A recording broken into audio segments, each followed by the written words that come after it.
Thank you very much. And as Reed mentioned on the minutes, number 6, we can strike because it was accidentally copied and pasted from the last minutes. Yeah, my bad. We'll take that out. Number 6, perfect. I have no additional edits. I did not either. I'll make a motion to approve the minutes as amended. I'll second. All in favor or any discussion on the minutes?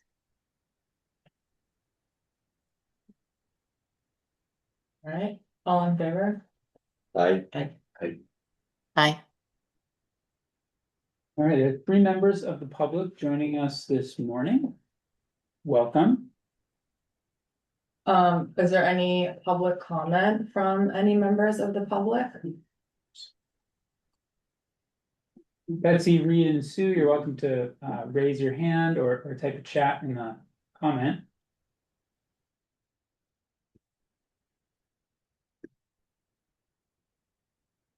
Okay. I'm still getting my computer going. What is the next agenda? Conservation plan. Okay. Conservation planner update. Take it away, David. Okay, great. So I want to jump, so I'll be super brief at the first 2 points. So first, we had a volunteer day over the weekend at Tree Island, planted 26 native stems of 6 different species. It was a great event. 3 members of the Conservation Commission made it out. Two and a half. There. I was Two there and for a half. like less than half. Gene Jensen stopped by from the was there. select board to plant a couple trees, which is really That's cool. really nice.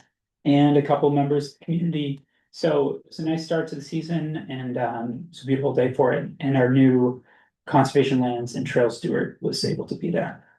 And kindergartners have already been out watering, Amazing. as school project, the trees that got planted, so. Cheers. The second thing was, Dave had asked for an update on the Allenbrook Boardwalk. And there's no firm update, but there is some positive. A positive development, which is I've heard preliminary feedback from Mike Adams, who's the U.S. Army Corps of Engineer, that when U.S. Fish and Wildlife had first said we're not going to be as flexible and we're not willing to let you cut trees in the early part of the season, I said, okay, well, the state has said that it's okay if at the end of the breeding season for the protected bats, we can then go in and cut, and that is August 15th. So could that be our opportunity right there? Because that would give us a window, we could cut the access path and do the stream work from August 15th to October 10th. So it's a 1.5-month window. And so Mike went back and talked to U.S. Fish and Wildlife, and it sounds like they're open to that. So it just needs to be formalized. So we don't have an answer, but that would mean that even though we won't be able to jump in June to the bridge repair, it would give us a clear pathway to actually do it this season, even though we have to wait till the tail end of the season. Start later. So that's exciting. I thought US Fish and Wildlife was doing permitting now. They're not doing permitting, but because we need an Army Corps permit, Army Corps is required to check certain boxes. Right. And because the area is mapped as, yeah, exactly, as federally endangered bat habitat, he has to get a consult from U.S. Fish and Wildlife, so that's why they're involved in it. Do you have capacity to write a post on Front Porch Forum that's like an update to the community? And the reason I ask is, has everyone seen that someone's spray painted rec department is lazy? Yeah. Oh my God, really? And I feel like we have to write Todd an apology email. And tell the public this is not the rec department and here's the. Or is it for lack of effort? Yeah, exactly. But I guess I'm saying, do you have time to do that? And you can say, no, I really don't. I could probably do that, and I feel like the Observer article was Yeah. pretty good exposure, the recent one.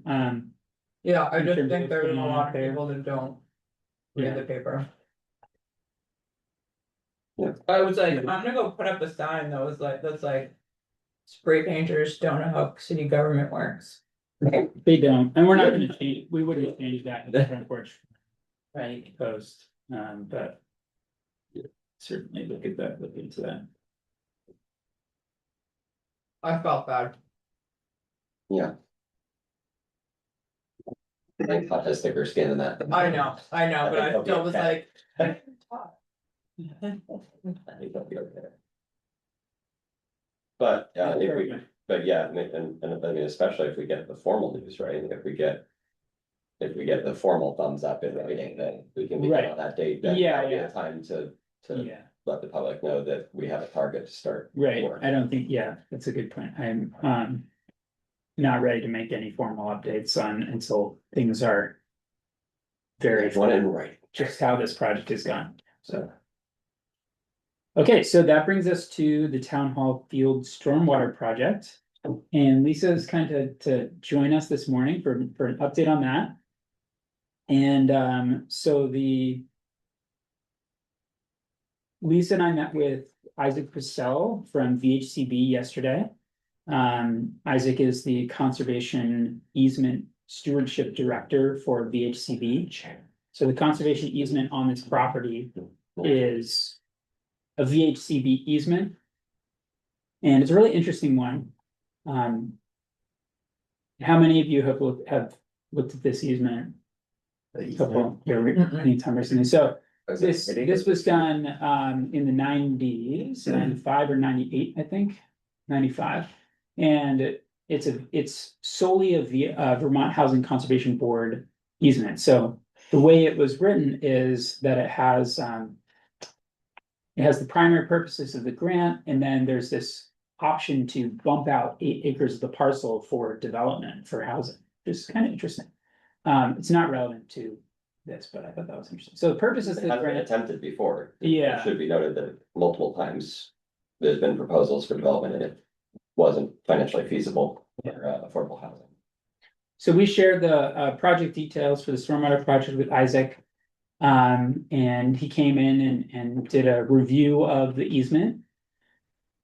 The purpose of the grant, consistent with the goals, the primary purpose is to conserve open space and historic integrity of the lands.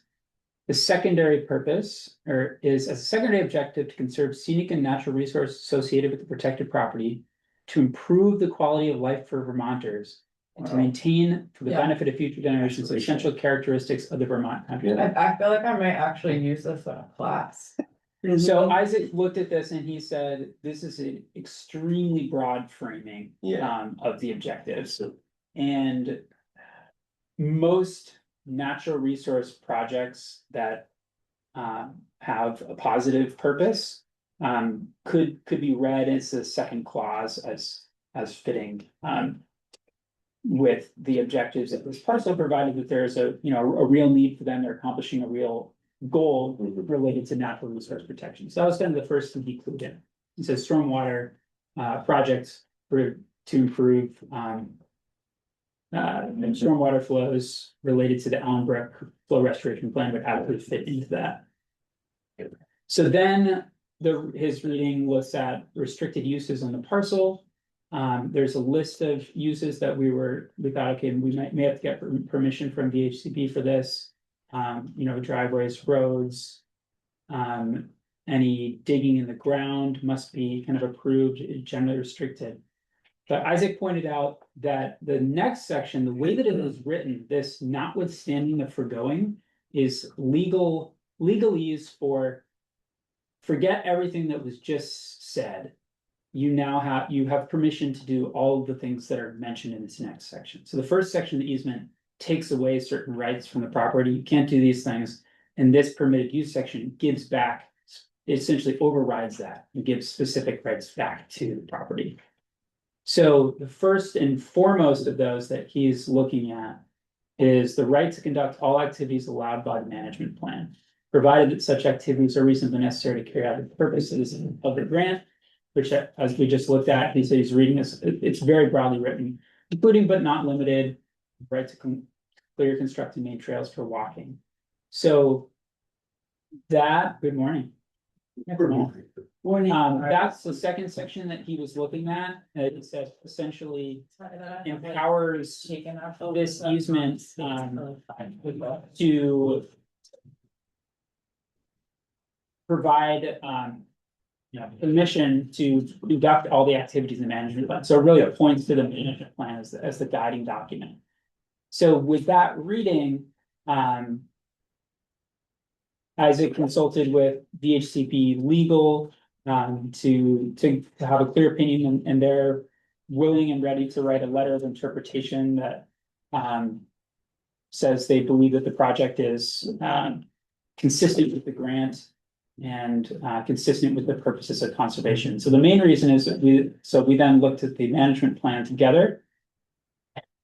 And primarily this section, the potential physical improvements to the property.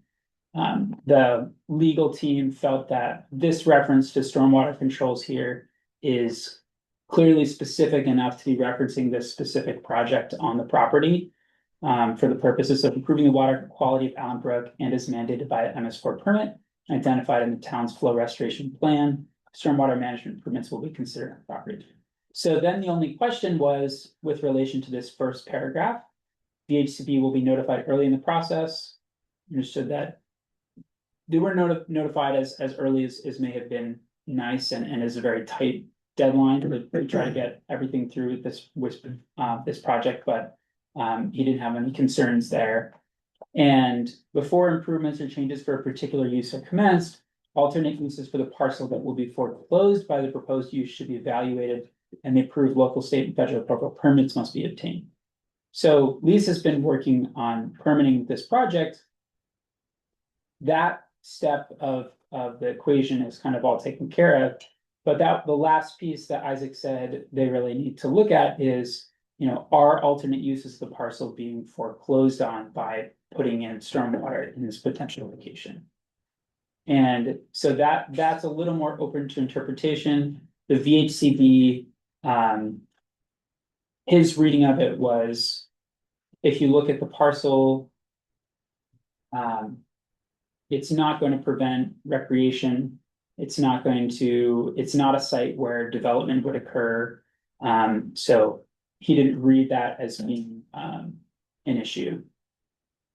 So what that does do, essentially, it brings it back to, in terms of the management plan, does the Conservation Commission agree with that reading of the easement and the management plan?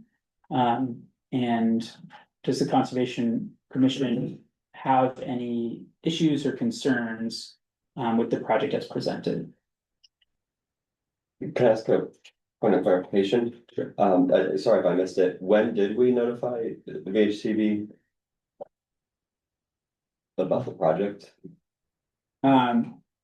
Just recently. Okay. And just an aspirational thing, we've for a number of years looked at having public access, a designated trail or place for people to, with minimal impact, get onto the parcel as opposed to just neighbors walking on from everywhere. And we went as far as designing a trail and having a kiosk installed by Eagle Scout ready to go out here. And that's something that Public Works at the time said we couldn't put that into practice, I believe, because it potentially would lead to making it harder to do a stormwater project. And so I just hope that if we move forward with the stormwater project, that as part of that, we can move forward with also getting public access figured out. Yeah. I wasn't here the first 2 times that this project tried to go through, so I'm not sure about the reasoning for that decision. But we were talking about it yesterday, and I don't think there's any current concerns with that, especially with the gravel wetland. There shouldn't be much standing water there, so in terms of risk of, I think it's a little bit lower with this. And it could be a really great opportunity for us out there to have some education and outreach about stormwater and wetlands. Certainly a lot. I think my partnership into the a natural resources inventory of what people might encounter if they use that as a nature loop or whatever, and there is a lot of wildlife out there for sure. So Lisa, do you want to provide kind of a little update on kind of what's changed? Yeah. Originally, the project was going to be 2 stormwater ponds. kind of in the same region that the gravel wetland's going to be now. That was going to impact the class 2 wetlands on either side of it. So over the past few years, we've been redesigning it with our engineers. So now it's one gravel wetland. There's no impacts to class 1 or class 2 wetlands from this project, but the access road does go through wetland buffer. And then the gravel wetland itself is just situated, it's at class 3 wetlands, but for our wetland permit, that's not really a consideration. They're worried about class 1 and class 2 wetlands, so we didn't actually need a wetland permit for this project because the impacts were so limited. We're under 5,000 square feet of buffer impacts here. And so, yeah, the project will be kind of at the back of the parcel near 89. A gravel wetland kind of is bowl shaped, so there's still a basin that you'll see on the surface and it'll be vegetated with wetland plants, and then underneath there's a gravel layer that water gets filtered through and it adds to the holding capacity, so it'll decrease how much water is entering the Allen Brook during a storm and also treat that water to help. So that's hitting 2 of our water quality goals for the Allen Brook, which is storm water, kind of during flooding, and the water quality treatment, reducing the phosphorus. I'm just sharing our screen so those online can see. Yeah, I can the zoom out more. plan. Not sure how much you guys have. I think I got the right orientation. Where are we right now on this map? Near the top of the map. You know, just like middle top is the town hall. and So, yeah, police. I always try to scroll up thinking that it'll scroll, but the map is finite. So the parking lot is right up here, and the access point is essentially right here. This is Penny Lane over here. And this is it's a gravel access path that will be seeded over. So We can seed it over so that it doesn't look like like a public travel road. But it'll need to be mowed so that we can still find where the road is. And then, yeah, that's just so we can get back there for maintenance and things like that. It'll be used for construction, and we can seed it over, and then it'll be used for maintenance after that. Could it also be used by recreationists then? I'm not sure Yeah. yet. I don't know. I can review that easement for that access. Or in terms of like this path? Yeah, like, People I can don't walk have on any it. concerns about that. Yeah. We can review that for sure. Yeah, I didn't mean public access on Penny Lane. But, okay. Yeah. Good to know. Yeah, I mean, there's a similar road in the Brennan Woods neighborhood that goes past a stormwater pond and then towards I think it's a pump station back there. People definitely use that. Yeah, well, people just use it anyway if they're back there. If they're going back there anyway, yeah, but we're trying to limit cars. Would be my main concern. I don't want people Mm. driving back there. Oh, I don't, with that. How would a car get in there on Penny Lane? Come up our driveway and then it's Yeah. just a pull off the Yeah. side. So we typically have like a really small gate across it if we're concerned about that. 'Cause there's another stormwater facility where it's off a private road and we just have an easement basically off their driveway. And there's just a little gate so people know, don't go back here unless you know where you're going. Yeah. I have a process question, but I feel like we should answer questions about the actual project first. Do people have other questions about the actual project? Is there, notably this field, which would be excellent Phragmites habitat. Only has like a couple spots, that have been treated a couple times in the past. So it's basically eradicated from the field. Do we have a sense of like, anytime there's construction, usually things get brought in accidentally on tires and stuff. So how would invasive species be managed as part of the project? Yeah, that's a good question. I don't know if there's BMPs during the construction process. It's definitely something we can note in the bid process and when we have a contract that's something we're worried about. And then, yeah, after that, it'll just be the town maintaining it so we can. The contractors should only be part of it for the construction phase, and then I think the Public Works has been mowing back there anyway, so we could probably continue that. We have contractors doing that. other questions? My question is, I feel like this is like a sort of, in some ways, unique, but in other ways, like kind of, like increasingly we have projects like this where there are like many partners, right? I'm thinking of like things that are happening at Catamount, and I'm just wondering, like, did we do all the communication coordination steps correctly? Or are there things that we can learn from this like multiple jurisdiction, organization partnerships for future, for like future work here, but also like similar projects in town where there's like many steps of. So, yeah, I think the answer is, communication channels were not optimal. I think that is a challenge that's a little bit inherent in, it's in municipal government or an institution that has a lot of different wings that need to cooperate. And at least in, what we were looking at yesterday, is like, wow, like I've been here for years, a conservation planner. Lisa's the third stormwater Yeah, there's a coordinator lot of turnover. that has taken a stab at this project. So Yeah, this project alone has been going on for over 10 years. staff turnover is definitely a component of that. Mhm. As well as, with just time on management plans and follow up on, I was looking through this management plan and looking at the 10-year action plan for this parcel and saying like, oh, I think it's kind of fallen off the Conservation Commission's radar as well. So I think there's absolutely things we can learn from it. And we should be thinking a little bit about process and practice for improving not just channels of communication, but also kind of institutional memory around like Yeah. projects that we know are gonna outlive or have the potential to outlive, one person's tenure in a position. Are So- you familiar at all with the state's Clean Water Project database?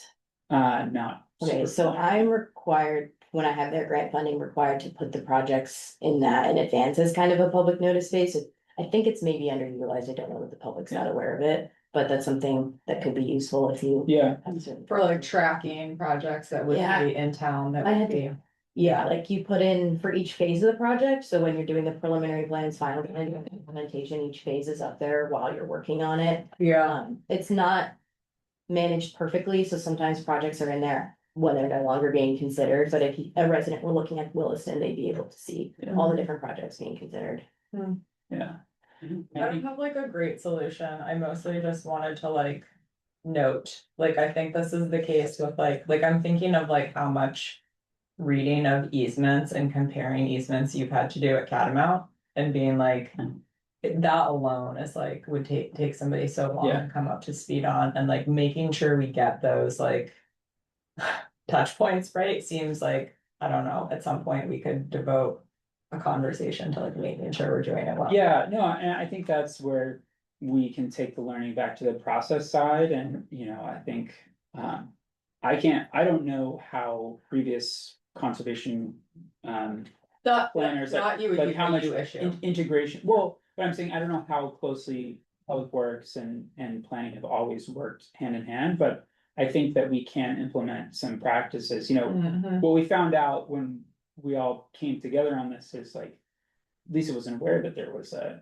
conservation easement on this parcel when she was handed this project to start working on. I was handed So- final plans, so I thought everything prior was covered, and I don't know if that was the case. It was a long time ago that the original final plans were from 2016, so we updated Right. them. And how could you know? I Or don't know, how I could you checked ask the to files and I know was like, I that? can't see. Yeah. We were looking at this yesterday, I can't see if there are notes from a previous meeting, they were not saved in my stormwater file. Mhm. So we could try to figure out what meeting it may have been presented in 10 years ago on the town's website. But I don't. Yeah. I don't Yeah, but even know where how- to yeah. start. Like Yeah. going- So- Yeah, it's not documented that way. Yeah, so there's definitely something to think about there in terms of, should we be having more frequent check-ins, probably the answer is yes. Yeah, Especially- with stormwater, I think that, Yeah. maybe not necessarily don't all know public about works, but certainly when it comes to like. what we're doing, because we actually have been having conversations about like how we can better manage conserved land for flood resilience as a topic Yeah. on an upcoming list. Mhm. And so like what you're doing and what we're doing are both trying to accomplish similar Yeah, right. objectives. Yeah. So I think that's an area where like some sort of cadence where we're checking in, okay, what projects Yeah. are you thinking of this year or have come up, Totally. so we can get earlier on them. And I think, it's the kind of thing that you see in institutions where as somebody grows into their career and they form connections and understand, they there Totally. might have been somebody, who's in my position for 5 years or something that, oh, hey, I'm really familiar with Lisa. We coordinate or we ask questions all the time, but there's nothing structural built into my position so that when it turns over, there's nothing in my job description that explains how it relates to other departments. Right. So that's something that I've been learning over time, over this first year of my position, and same with Lisa. I mean, we've learned that there's a number of things that we overlap on. So I think we could probably build in some more, like a structural components into how our departments interact so that we can see, have more opportunities to identify things like this in the future, but so that's kind of my reflections on like what can be learned here. Okay, thanks for that. That's great. And also like good call on the like, we are, I think like, I'm hoping as a commission that we're thinking more about flood resilience. And so I feel like that, even if we're just like, let's see how a partnership would work, like, Yeah. or like regular check-in on that topic could be like a good experiment. Yeah, and I think the other thing I've been thinking about is, with Catamount, the Catamount Committee has been going through this soul searching process, exploring how they can be more on top of checking in on the goals and purposes in their management plan, in their world, and having a little bit more of an annual temperature of like, how are we meeting these different objectives?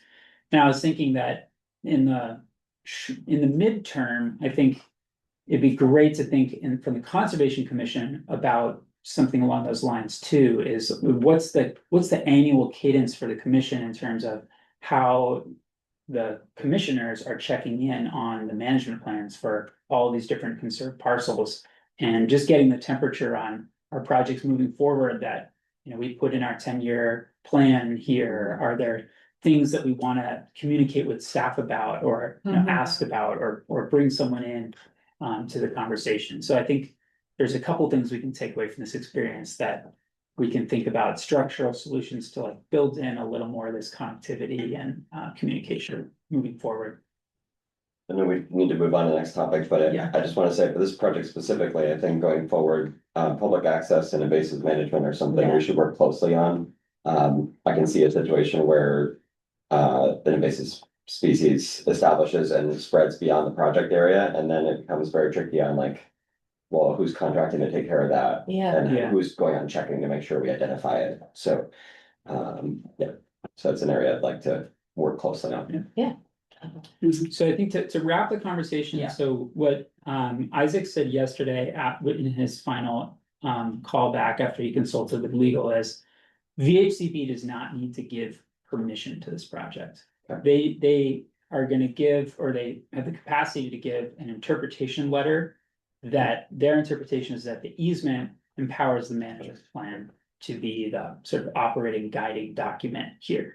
And the way that the restrictions versus permissions are written into the easement, and the way that the grant is framed mean that this project is consistent with those factors. So the question then, the last sort of operating question is, as the Conservation Commission, who has a role of managing this property, do you believe that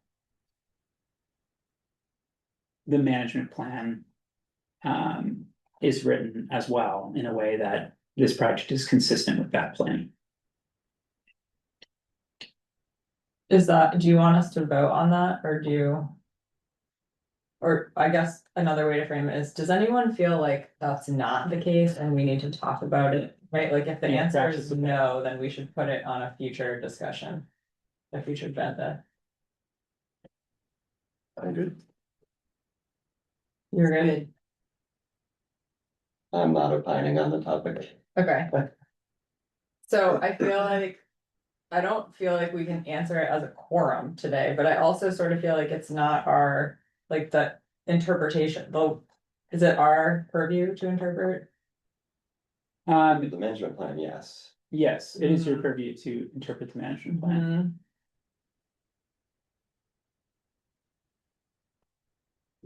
How problematic is it to kick it to the next meeting? The timeline is tight. You do have a quorum, unless Lynn Oh, has Lynn. left. Yeah, Lynn. So I think, Sorry, Lynn. I so forgot. timing is pretty tight on this project. We've learned because the ARPA funding does run out. Hmm, If the project's not completed by the end of August. So the next meeting is July 1, or sorry, June 3, 2 weeks. Skip it. Um, I was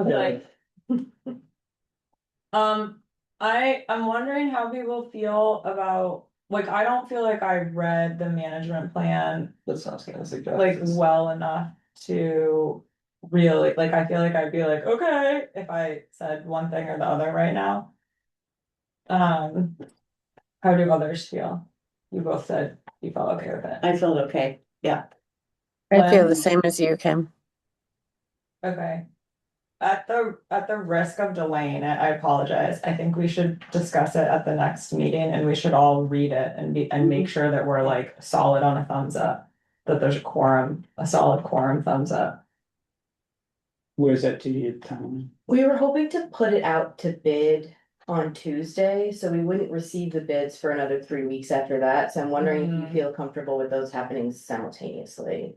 I think I'm fine with that. Okay. I feel like it's unlikely that we're gonna.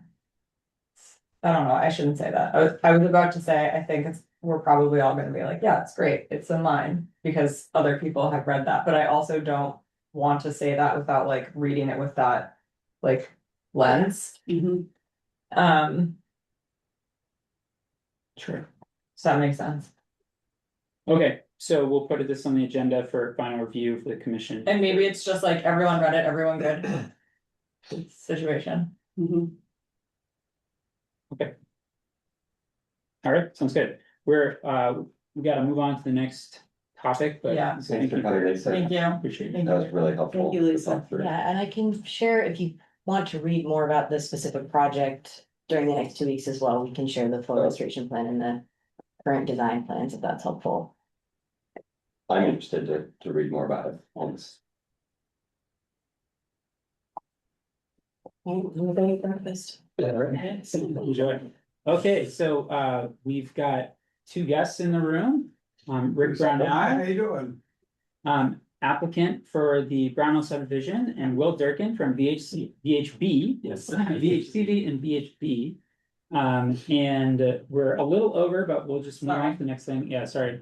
A lot packed in today. So Brownell subdivision went through pre-app with the Conservation Commission, and habitat disturbance assessment commissioned by the town was required. So VHB filled that role and has delivered a independent habitat disturbance assessment report. And so this is not a hearing of the discretionary permit application that hasn't been filed yet, but this is an opportunity to hear from VHB about what the findings of the habitat disturbance assessment are. It's an opportunity to ask questions, getting clarification, and also since Rick was able to be here on behalf of himself and Sue Brownell, it can satisfy that requirement that the applicant meet with the Conservation Commission to go over the habitat disturbance assessment in advance of filing. Okay. For the next step. All right, so with that, let me share my screen so anyone online can follow along. And welcome and thanks for coming. Yeah, thank you. I appreciate being here and yeah, we were excited to partner with the town on this new project. Would you like me to just give a broad overview of Sure. Yeah, so this project, as you may know, is located on Rick's property on Lincoln Road in the southwest corner of the town of Williston. I guess, yeah, the habitats observed on the site, particularly down where the proposed new residential lots are, consisted of a hardwood and like mixed hardwood and white pine uh forest. As you can see this map, yeah, with David. Yeah, let me know if there's It's a on- particular figure Yeah. you'd like me to go to or anything. Yeah, so I guess like stepping back from a landscape perspective, this parcel is located in a relatively dense area of core habitat and wildlife travel corridors, both identified by the town of Williston, as well as the Agency of Natural Resources Habitat Block layer. These black arrows represent potential wildlife travel routes.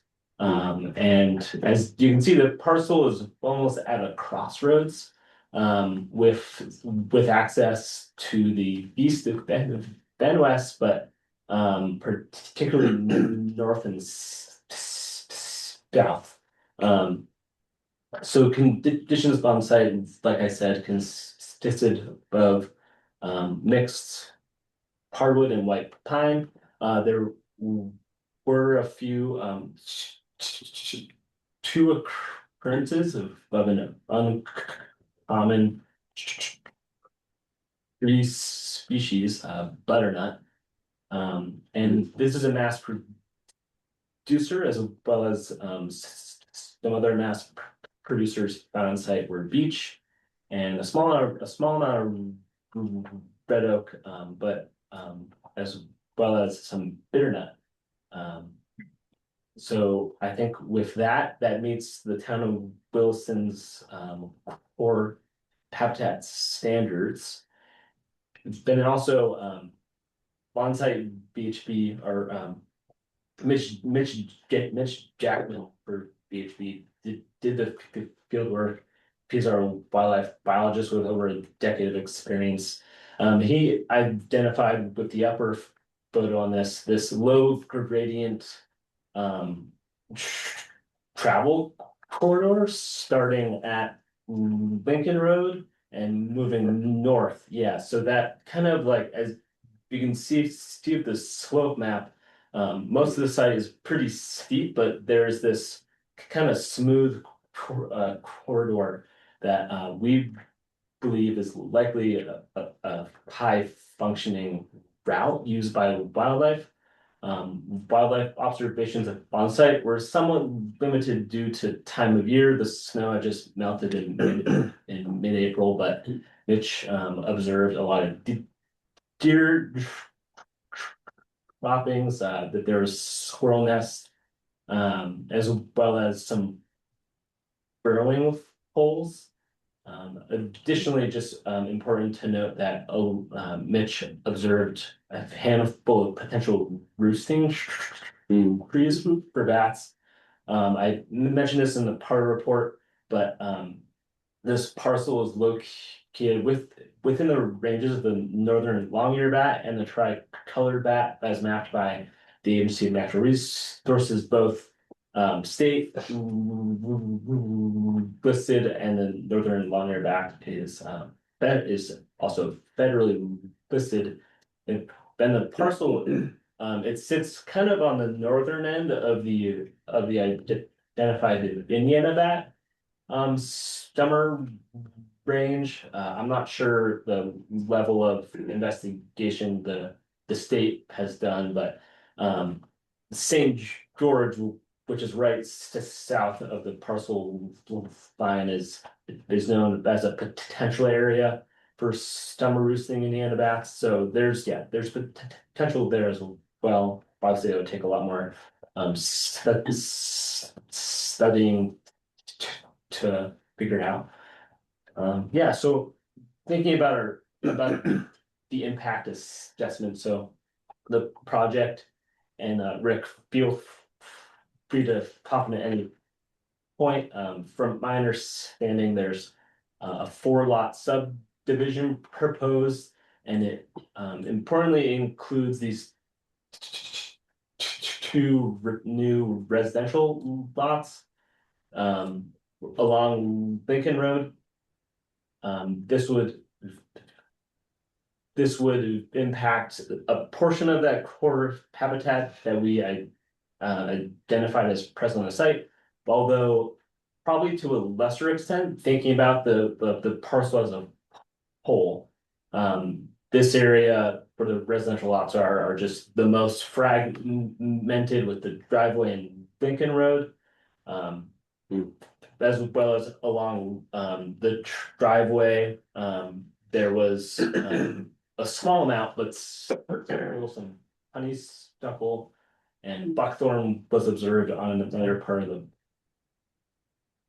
parcel. But I think more importantly, the impact to that low slope gradient wildlife travel corridor it is present in the proposed plans. Although, as you can see with this map, there is still room to the west of those proposed lots, but it comes at a higher energetic cost for the wildlife because they would be utilizing a steeper slope. Then it's also important to note that Lincoln Road past the driveway is a unmaintained class 4 road that Rick mentioned to Mitch in the field that isn't really used by vehicles and is primarily just foot traffic. So that portion of Lincoln Road is likely, like its function as being unmaintained, it increases the function of it being a wildlife travel corridor. Yeah, and I guess our first thought at some possible recommendations for this project is to adjust that lot line outside of the travel corridor. This kind of leaves a question around that disposal system and the regrading, which unfortunately I addressed in the report. I'm not a engineer, so I'm not sure exactly like if it's feasible to move that, considering the slope on the site. But and Rick told Mitch this in the field, and I heard from Bowman that there is a possibility of this project actually being a single lot instead of 2 residential lots. And although this isn't official, I think it is important to note this because it might make moving that lot line more feasible if there's only going to be a single disposal system. So that disposal system on the right residential lot, if that's still a feasible area, like that's a great spot and would kind of cluster development towards that driveway. Additionally, along those lines, including the access from the existing driveway to the new residential lot might also minimize those impacts because upgrading that portion of Lincoln Road might also impact the wildlife travel corridor and its function. And I think one of our last recommendations is just time of year restrictions, just thinking about those bats and the potential roost trees on this site, which I'm sure would be considered just in the other like permitting processes. So yeah, happy to answer questions. Rick, feel free to Yeah, we've looked at your report and agree with it. Definitely a natural area with lots of wildlife and appropriate vegetation. There is indeed a natural corridor that runs along the base of the mountain. I've strolled along it many times myself. In an attempt to comply with all the restrictions and limitations, particularly the rather severe access limitations we have, we had contemplated using the unmaintained town road. No, the road department screams bloody murder if you touch that, so we've had to basically give up the idea of a multi-lot development. Instead, we are proposing to revise our plan to make it only a single lot. Get rid of both the second, get rid of everything right up at the top here, the septic system and the proposed house. Have a single house, which would be nearer to the center of the lot, a single septic system. Now, although I agree that the natural travel corridor should be maintained, I would push back on the idea that the best way to do that is to move our lot line. We've had to shrink our parcel many times to comply with various requirements. And we really don't want to restrict it still further. I would note that in the area of that is proposed to use for a septic system, it was very desirous to use a septic system here because you can't put a mound system on a sloped area. And the land is very heavily sloped, except for this natural corridor, yeah. I would note also, you can show it a little easier on this contour map, that the natural corridor opens up, it gets wider as it gets closer to the south boundary of the property.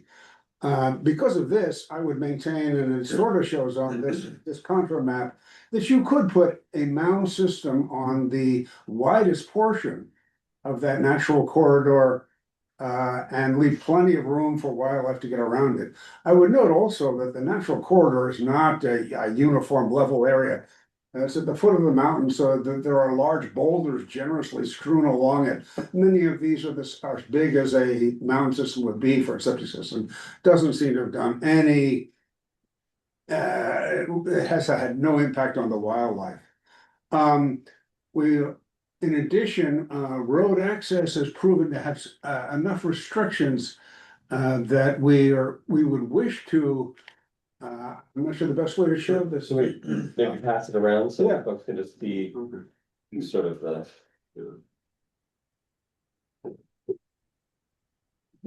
so it looks like the driveway coming off roughly where your Yeah, driveway is. it would come off at the end of the maintained part of the road, as our driveway does. And move out to the center of the parcel. This would be consistent with the kind of development we've had that along the road there, reasonably sizable, rural style parcels. All need septic systems, of course, it's far out from municipal septic. And although this complies with this plan as closely as we possibly can with all of the restrictions that you have. We butt up against the slope restrictions on a new driveway. If you come off of our driveway, the existing driveway sort of runs along a natural shoulder. Once you get off the shoulder, the land tilts downward very quickly, very fast. It violates the slope requirements to try to put a driveway across that. The driveway we're proposing from the end of the road would be along again, it shows more in the contour map. It would be a relatively flat driveway as far as angle goes. It would curve slightly to get to the center of the parcel, but you wouldn't have the Up and down. the up and down problem, which is a problem with the new driveway. So this simplifies it, much less impact on the natural area for a single lot. We would ask if we could keep the acreage that remains to us. The town has taken a lot in its restrictions here, and that 75% have to be maintained for natural purposes. I don't object to that requirement. It is a natural area and should be preserved. So I'm hoping that with these changes and this simplification of the overall development that this may pass, this may gain approval. So I'm just looking at, the staff report and recommendations from the last time we saw that, and I'm wondering if you can tell us where we are in process, like. What are we voting today, or are we Nope. giving direction on? So this is really, it's two things. One, it's an informational session for, answer any questions you have while Will is here representing BHP. And the fifth recommendation, recommendation number 5 from the pre-application hearing was that the applicant should meet with the WCC to discuss the results of the HDA prior to filing for a discretionary permit. So it's not a discretionary permit hearing, you're not voting on any recommendations at this time. The main thing is that everyone has the information. You've had a chance to discuss the possibilities. You're not looking at compliance with the bylaw today. Great, thanks. I'm just making sure I'm thinking about it right. Yeah, and Rick's trying to make sure that when he puts this forward, he's fairly confident that it's gonna pass. Be approved, That's what he's yeah. looking for. Yeah. I do have a question, and maybe Rick, you may be, because you didn't do the site visit, right, Will? No, Okay. yeah, actually. So where is that butternut? That beautiful big. Oh, well, I can, yeah, so. You know? So the first observation is actually right to the right side of the leftmost disposal system, so. Right there. Yeah, right around there, and the second observation is kind of along the where the lots are split. Okay. More in the, yeah, so those are they're both right in the middle of those, yeah, those Mhm. proposed lots. And that's probably, and I'm looking at this, it's probably not far from where this new home is mapped on here. So I guess, we don't typically get into talking about saving specific trees. But, I mean, that's something that certainly seems like, of the different variety on the parcel, those mature uncommon trees. Are something to think about. Can they be kept for their seed stock and function? Now, I can certainly understand the concern, and again, exactly where the house Yeah. would go is still fairly, The conceptual, fairly flexible. yeah. Conceptually, Yeah. somewhere in the middle of the lot. I could see that, that when, the developer ultimately comes before the board for a building permit, you can require, that certain trees be preserved, or certain species of trees be preserved. As Yes, a developer. Yeah. Yeah. understood. Yeah, and I can share our, the exact location. Yeah, that would be data, helpful. But it was a mistake not to Okay. that in these. Yeah, I just think that was notable for the report. Yeah. Yeah, Mitch commented that these individuals appear pretty healthy, which with butternut, that there's Uncommon. yeah, Even amongst them, it's uncommon to see them that healthy. Yeah, so it's. Yeah. And they're large, they were Yeah. really big trees. Yeah, especially with the strains of climate change added on top of the insects and diseases that they face. It's to find a healthy one is sometimes that genetic material is really important. Because then it can spread whatever successful genes it has to other individuals. Yeah. Yeah, it might make the person who would want to live there more excited too. And they like to have a big, beautiful, Yeah. uncommon tree. Yeah. Oh, yes. No, it would make a very nice lot. It's, big forest, envelope around your house. Yeah, not much on the sides, adjacent. It's like having your house in the middle of a Yeah. forest, which is quite pleasant. Yeah, I just have a quick question. When people move in and they have their half acre cleared, as owners of this lot, what rights do they have to say, I'm gonna cut down some, dead ash for firewood or whatever in the woodlot? So generally within the clearing limit, the landowner has the right to do what they want, that's allowed by the bylaws. They might need a permit for putting in a auxiliary structure, but they can put it where they want, as long as it's meeting the size restrictions, setbacks, things like that. Outside of that clearing limit, the bylaw has language that prohibits converting that forest or clearing that forest outside of that. The exceptions are driveway and maintaining, cleared area where the septic system would be. So it'd be understood that those would be clear. And probably, a small corridor that usually connects the lot Get to site the to septic. get back to the septic site. Having said that, the bylaw is really not designed to be a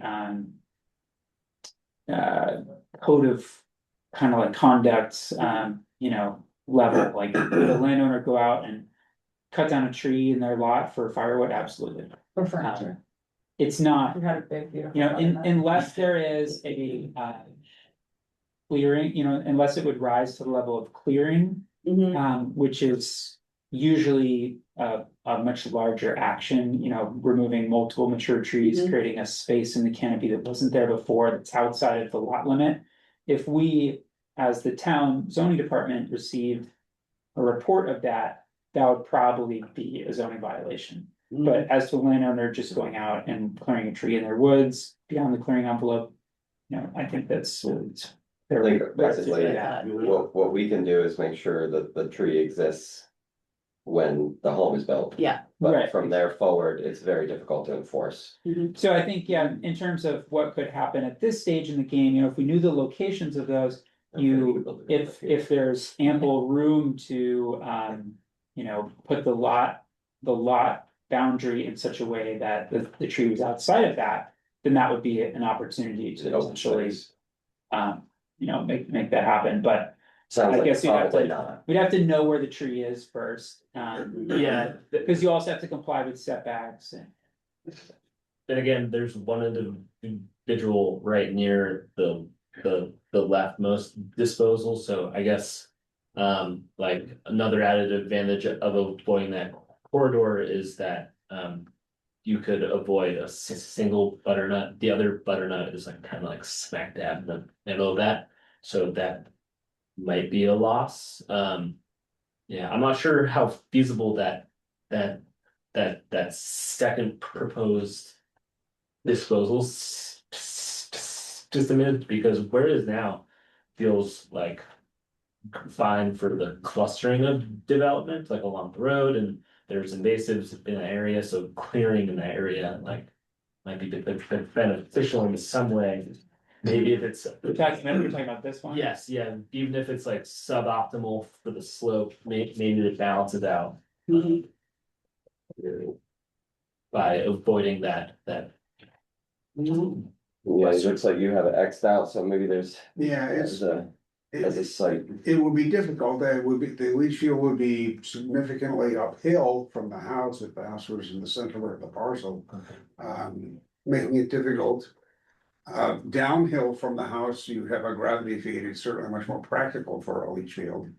I think from my perspective, when you come with your discretionary permit, if your proposal can demonstrate where those identified individuals are and how you, to the best of your ability in designing the site plan, Yeah. are avoiding them, that's what I'm looking for, is just like, Okay. knowing where they are and. Yeah. And saying, this is the best we can do to preserve that value. Something can be done with that, yeah.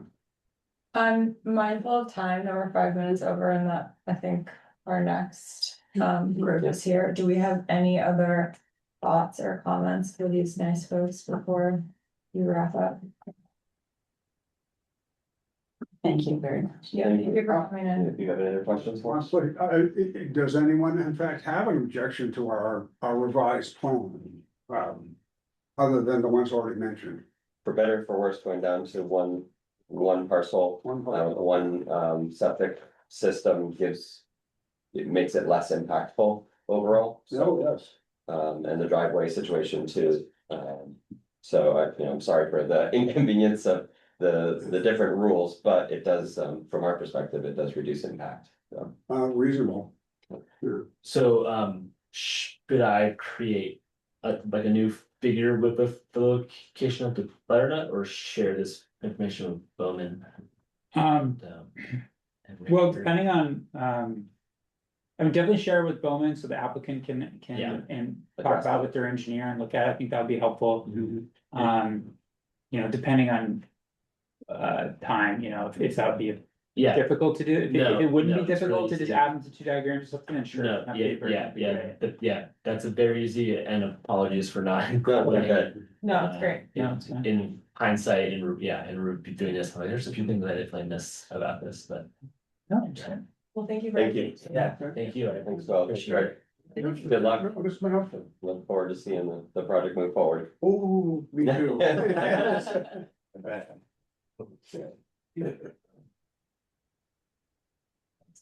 Thank you. Thank you, Will. Yeah. We have all the markup, so we're also, we have enough, many people do that now. Yeah, I was gonna say, should I move around the corner? So. Yes. Oh. I can go this Right. way.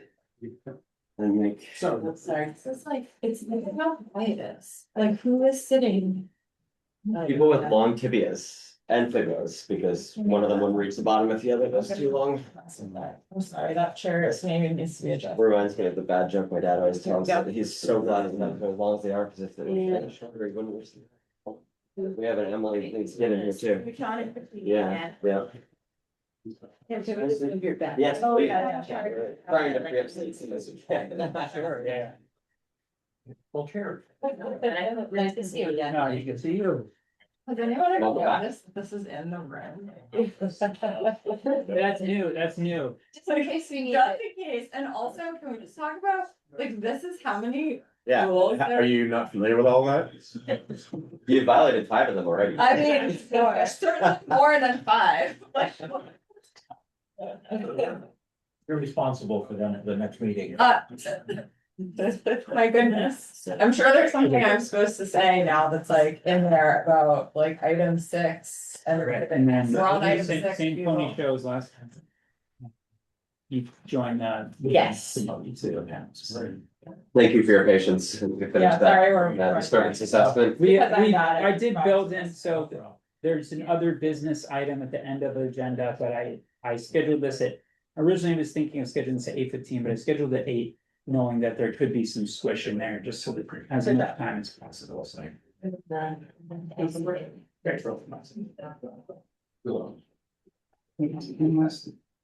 And then I think when you share, it'll give you the. Sorry, I didn't bring your snacks to share. I was in the set.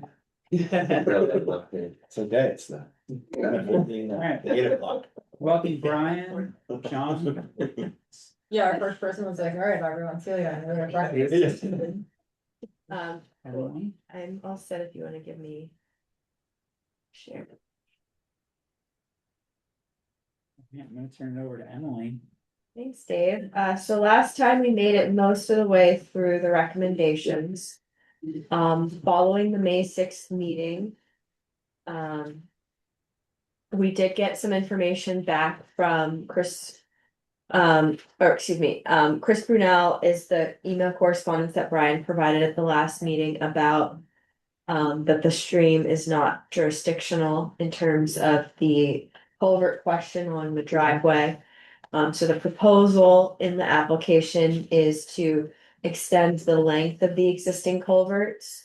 And keep the diameters the same, and that falls in line with what the state is requiring for. This non-jurisdictional stream and the wetlands. We ran this by, Arrowwood. Aaron at Arrowwood, and he said that. Knowing that the stream is intermittent wouldn't change his recommendation. Would not. Would not. Which is his recommendation in the left-hand column. Based on our last meeting and the recommendations, I just did some highlights and notes, so there was a question about the 15 feet boulder spacing. That's the recommend. The state's requirement. is the 30-foot boulder spacing.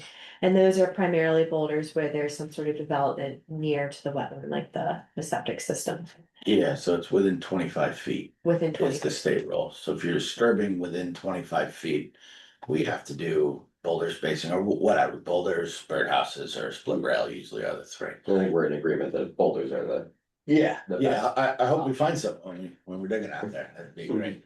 But I guess our request is if the board would like to see something smaller. Like we did at Glazer, you folks said, all right, if you're within 10 feet, do it at a higher level of spacing. That would be our preference. When you look at how much buffer there is to demarcate, there's quite a bit. So I don't have a number for you, but something like that would certainly be helpful. So within 10 feet of the, That's what we did at Okay. Glazer. Okay. Yeah, we did a better or closer spacing if things were close. I mean, 25 Mhm. feet is still quite a bit. I think anyway, but within 10 feet, and we do have some septic systems and building envelopes that are within 10 feet. Mhm. And that's where we would certainly accept the closer space. And then when it's further spacing, you're saying we'll revert to the state. We do the recommendation. state. Yeah.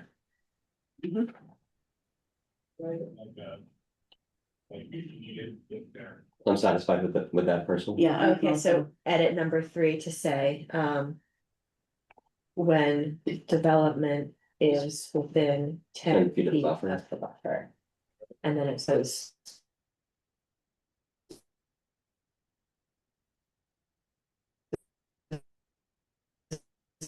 Specific areas, yeah, That's great. okay. Yeah, so we're all good on number 1. In the meeting, what we learned was that wetland buffer on the driveway. So based on that information, the staff recommendation would be to strike that recommendation. Eric, you weren't here last time. Does that make sense to you? Do you know what we're talking about? No, I was gonna ask. Yeah. Yeah. It might be helpful to show it. Yeah, the visual will be, It has been 2 weeks at least. Yeah. you guys just don't all have it memorized in your. I remember, yeah, there's a wetland on one side of the driveway. The buffer was drawn at the proper distance, but that crossed the driveway and showed up on the far side of the driveway. Exactly. Is that right? Yep. We're getting it. No. No, and the only ration, not that it's usable space, it's just it would create a kind of a weird configuration of the lot, that's all. Yeah. So here's lot 2. Is the share coming through?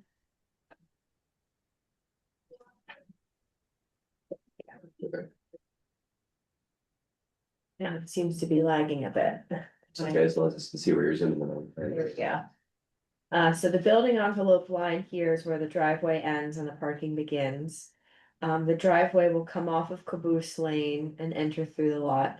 And the lot lines would go up to the Caboose Lane private right of way. So to move the lot lines around the driveway for that blue dash wetland buffer would kind of create a little self-enforcing challenge with all of that and keeping the lines clean, keeping the building envelope where it is. And then we still have that other recommendation where there's development within 10 feet, it'll be that reduced boulder spacing width. So that portion of the driveway here would have, where it comes into the property would have more of those boulders. Yeah, so that making sense there. Yep. So I'm okay with striking. I don't know how other commissioners feel. I'm also okay with that. I'm okay with that. Do we still have Lynn online, by the way? Lynn, are you Yes. still there? Are you hearing everything? I am. Okay, great. Thanks, perfect. Feel free to just jump in and interrupt, just if you have a comment, just in case so we don't miss you. Okay. Recommendation number 5, so to summarize, that was working on massaging some of those lot layouts, so there's not a self-enforcing challenge where there's lawn space between the building envelope and the septic system, and we discussed last meeting that there's ways on those lots to shift the building envelopes, maybe reduce some of the cleared area, to make it all work. So there's not, a mowed lawn outside of a building envelope. And then I think we're okay on number 6 and 7. The recommendation there was to those back half of the lots, at the top of the hill. I book of site plan.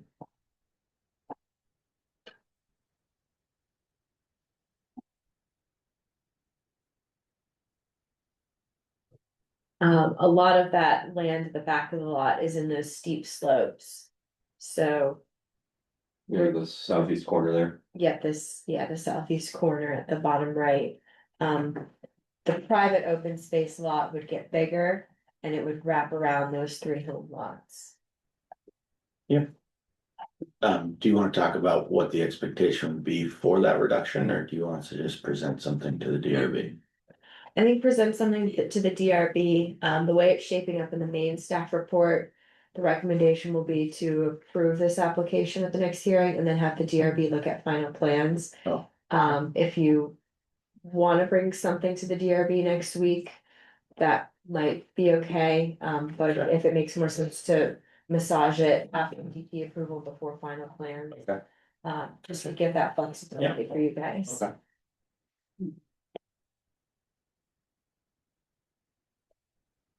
And with regards to that, just for clarification, you're just talking about what the width would be. Yeah, just like what's the expectation as far as area wide?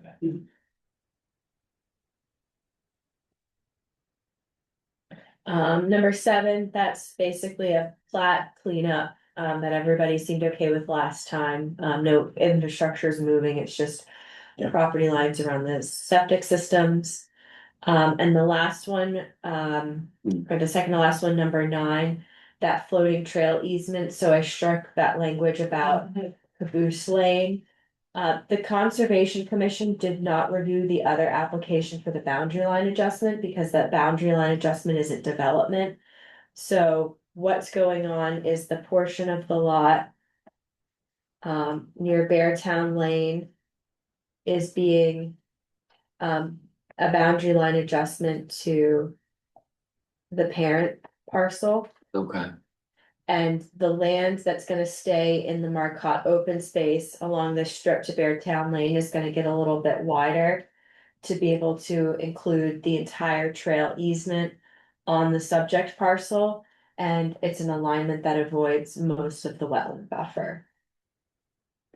Can you just talk through what's the implication for the easement for this, that it is then able to completely avoid Caboose Lane? Potentially, but the trail easement there would be able to get into the lot with minimum wetland incursion. Okay, got Yeah, it. so by being wider, where the I trail see. goes and what Yeah. direction it's traveling is more flexible to be able to cross any streams or. Thank you, Yeah, so this line will go a bit more like Yeah. that. got it. Exactly, and then actually would tuck up against the northern line again. I mean, you can kinda, we do have enough of the wetlands delineated, not in its entirety, but we have a pretty good idea for a 200-acre parcel of where the wetlands are on this area. But, and we're okay, and we will adjust the boundary line to make sure that we could get a trail in there at some point, given the wetland information we have at this point. But, as far as a floating easement, last time we were here, I talked about, or maybe we didn't get to it and I was planning to, could very well be. If it is floating, could we have it so it's not within, say, 50 feet, 100 feet of one of the private lots? Like floating would mean it How can go floating? anywhere, Mhm. but maybe it's floating in the regard that you have the flexibility to cross wetlands or streams or whatever at a 90-degree angle, which would be the expectation, but not floating in the sense that we're abutting a privately owned lot would be, I think, reasonable. Yeah, I think conceptually, if we were looking at trying to put in a trail, that would already be, we would already be trying to stay as far away from the. I would imagine so. But, It's we good to do put run that into in there. situations where we look at a crossing and we go, well, the only way we can cross this particular tributary or whatever is we gotta do it here, which means we're gonna have to come close to a lot. Yeah. So I understand your concerns that, could push come to shove lead to a trail that goes near, was that a lot? Yeah, that's Right. kind of what I was thinking. Around there, so what is it currently written as, Emily? So the recommendation is provide a floating trail easement agreement to ensure a functional trail easement that avoids wetlands and stream crossings to the greatest extent feasible. And that's read striking the language about the negotiating on Caboose Lane.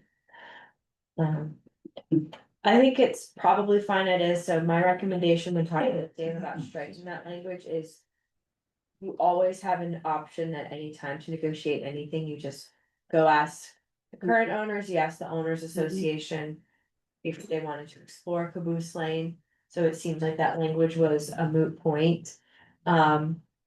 Because you can always just go ask a question. And I think Don't know the that's, answer I till you think that's ask, the right? same way with where a trail easement will go here. I think the goal would be, to avoid wetland impacts, to avoid homeowner impacts. Yeah. And when it comes time to work out that trail, work out all those details, and consider it in context, because there might be a situation where maybe it's 95 feet instead of 100 feet away from the lot, and having legal language get in the way of that. Yeah. Maybe under, like in the condition where you say avoid streams, wetlands and private lots, maybe, not putting a number to it.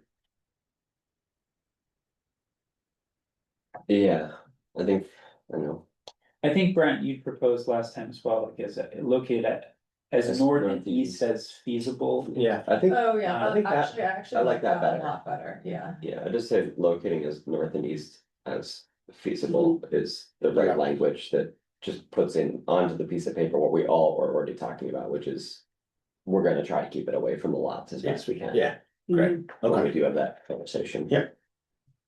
Laura, did you have your, oh, I'm sorry, Go ahead. no, I thought Laura had her hand up a minute I ago. did, but yeah, my question got answered, so. Thanks. Please. The ELA agreement we did last week with the town. The floating trail easement does not apply to that little chunk along there. Because we agreed on a fixed alignment there, so the floating trail easement is through the rest of the property. that Start we're- at the corner. Yeah, okay. It'll be narrow enough there that the floating, it's gonna be floating, but it'll be within a 30-foot width, so it's Yeah, not as. I just wanted to make sure I was understanding that. Yeah. So I added language to number 8, comma, and runs as north and east as possible through the open space. I should switch that. I don't know if that can be made more clear. Yeah, I like that. Thank you. Okay. Yeah. And then that last recommendation is about best practices during construction for invasive species management. And private covenants and bylaws about invasive species management. So, what would covenants and bylaws for invasive species typically include? Good question. Yeah, It's like, Because do we have examples? It's not a burden for the Marcotts. Yeah. It's a burden for the 8 folks who would eventually live here, future residents, right? So. Yeah. I have no problem with the first sentence, but the long-term management of invasive species, I haven't seen one of those plans. I know managing invasive species can be near impossible. So if it's a high level of management we're talking about here and I think the invasive species mostly discussed with buckthorn in the HDA, buckthorn. I'm sure it's invasive, but it is everywhere. What kind of financial commitment are we talking about for something like that, I guess is what I'd like to get a better understanding of before it's just a blanket kind of. And related, do we in town have other HOAs that have bylaws around invasives? I'll have to double check. The language is pretty lightweight. It's sort of the most common sense thing, like if there's a buckthorn, don't go replanting it. If you're doing stuff in your open space, or if it's in a wetland buffer, you're kind of following the language here of If it's not a hazard tree that's gonna fall on your house, let it be. If you're gonna plant stuff in those areas. Plant things that are, restoring the wetland, riparian or forest or meadow vegetation as appropriate to the site. So it's kind of that common sense language. If you're doing stuff in the open space, do it in context of the land that you're managing. And then avoid the worst practices around spreading or allowing buckthorn or invasive to thrive. I was wondering also, like, maybe I'm thinking of it wrong, but I was like imagining, how some HOAs are like, you're not allowed to like hang your laundry on the line, or like you have to paint your front door one of these 5 colors, or they're like, this is, can you tell I grew up in Massachusetts? Oh, you're most I have a whole word to say to it. Are there ones that are like, here's a list of plants that like we're not that's more where I was going, like. Yeah, I think it can include that as well, if there's like a list of plants that you didn't want people to plant, or here's the list of invasives that are known in this area to be mindful of, if you're out mowing and you had to whack these, maybe go clean those pieces up. So it's sort of that most basic level. If someone's moving to this neighborhood and has no idea what buckthorn is, or has no idea about invasive species or what kind of forest habitat they live in, probably that list of the go plants that are good, the ones to avoid, and then those most simple owner management practices. Because what we end up experiencing is someone moves into a neighborhood, they, clear cut a section of the open space, and then they have like a little invasive habitat start forming. Yeah, or they're like, ooh, I really think that like bittersweet reeds are very So pretty, pretty. and I Yeah. put them on my door, like, yeah. Yeah. Planting sumac for screening or something like that. Yeah, Yeah, more yeah, around. and if it's more like commonsensical, more like don't plant invasive species. So that was the first thing I was gonna suggest is the Then I- covenant should say that the approved Yeah. species for planting by the HOA have to be native species. Yeah, Like, something like that, I don't see as being Yeah. a problem at all. Yeah. And reasonable for sure, Yeah. so. Yeah. Can we As see long, the as long as we're not trying to proposed get rid of the buckthorn on a 200-acre piece. Exactly, Yeah. eradicating buckthorn would be, No. I don't think that would Thousands of be dollars. Yeah. reasonable. Bit of an overreach. We don't have proposed language. Oh, no, I just meant the recommendation. Oh, Recommendation, yeah. Yeah. it I would think probably- providing examples of what we mean would be That's helpful. what, it's like, do we have, like, I'm sure my HOA says nothing about this, but it's from like 1981. Yeah, ours said nothing and we added things, including an approved plantings list and a restricted plantings list and stuff, but. It would be nice to see that. Yeah, I can share what ours has. But I think for the recommendation that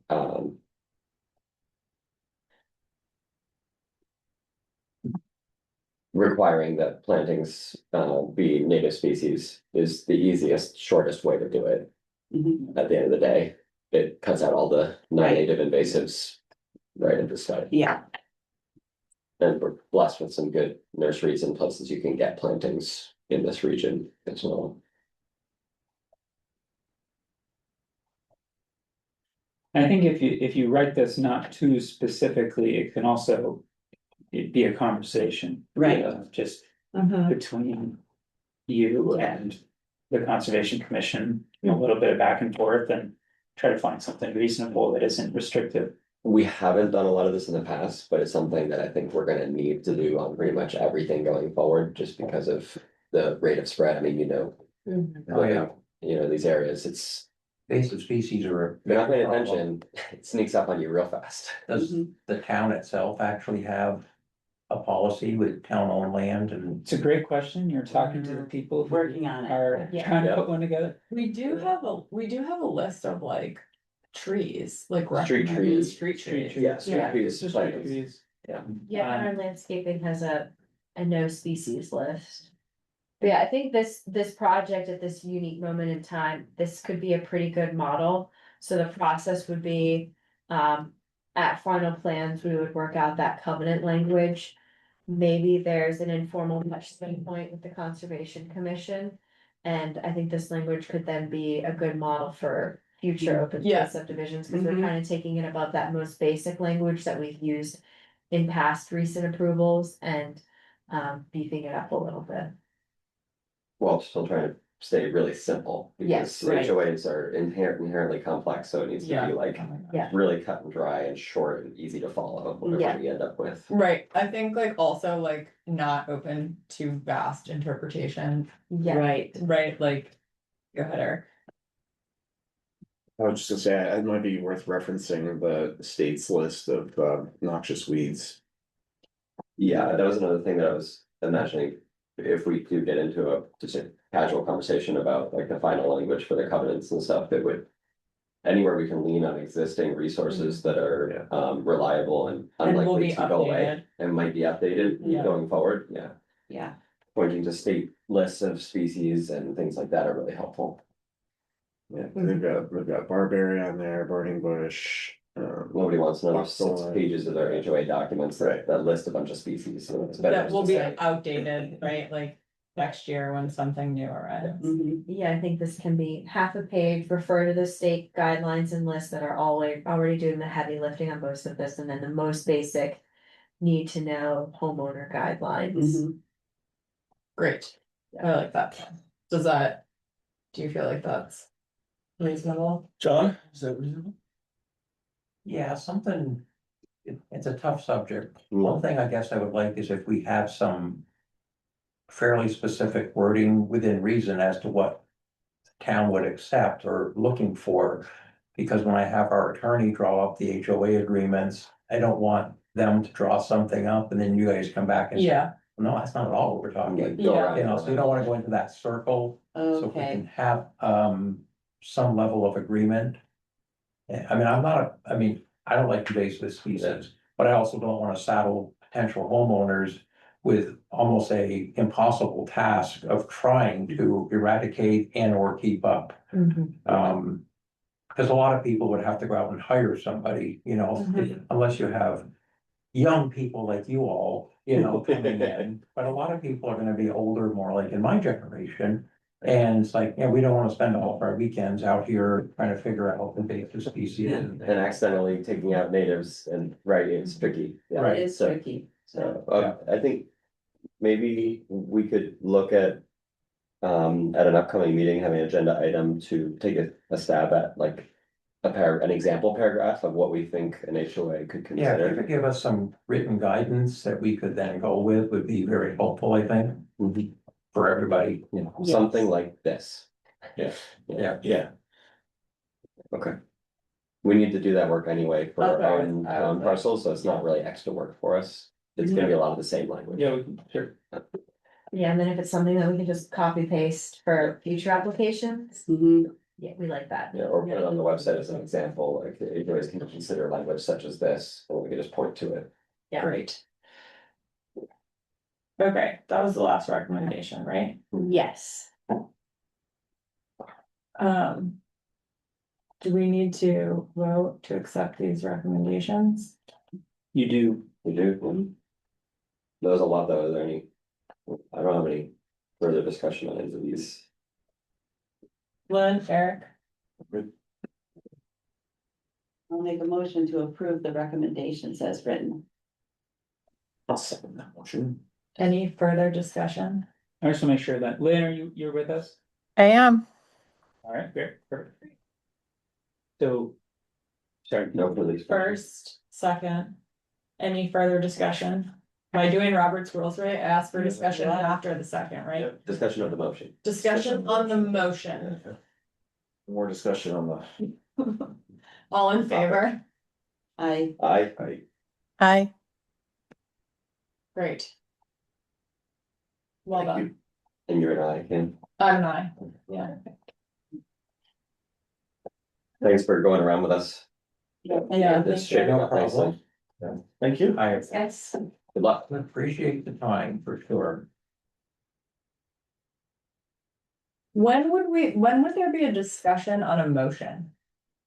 If a motion is not clear, or if someone. Thinks it could be. Oh, It's gonna like, depend on what are offer. you making a motion to vote on? Yeah. Yeah. Or like some offer an amendment to that motion. Or you could Right. say, Thank you, Emily. it's not the right time for a motion because there's other topics that have been discussed, Matt. you wanna Yeah. cancel the proposed motion and resume discussions. Yeah, Okay, we back ahead of schedule now? We are. Did it. Well, we can- Brian, Yes, well done. David, Sydney, thanks. Early care. Thanks for all your suggestions. Thank you. Thanks for your time. See you. Okay, other business, volunteering discussion. You know, just like, say one thing, that I observed from that. Yeah. Which is, I think it might be something we should look at longer term. That idea that we seem to be wanting closer spaced boulders. In close proximity to buffers than like what the state requires for certain things. I don't know if there's. At some point, does Oh, it like, or become, does it become routinely. something we actually wanna put in? Yeah. As a proposed bylaw to the planning commission that they can batch up with other things and say like. The town just requires closer spacing of demarcation if it's gonna be boulders or. Have we had any times where we've asked for that and they've been like, oh, that's really gonna mess us up? Well, I mean, it. We asked for it on, up there for Glazer and Bowman's, is that Bowman? They said, Or, Airwood, sorry, said that, right? no, right, they were talking it. Said like, that's just gonna, I mean, the number of linear feet that it would apply to if we did around the entire. Is just too much, and so that's why we kind of like backed off and said, well, Yeah. maybe if it's just really close. Yeah, Brian is not Bowman, he is, Number. I'm blanking. TCE. No, he's not TCE either, I'm blanking his firm, Anyway, but yeah, he's different, but yeah, I mean. I think two things to keep in mind are, you know, the engineer works for the client, they're always gonna try to represent the argument for Lower less, costs, Yeah. lower, Less fewer cost. steps. fewer restrictions. And I think Brian was playing a nice balance between coming with pragmatic solutions.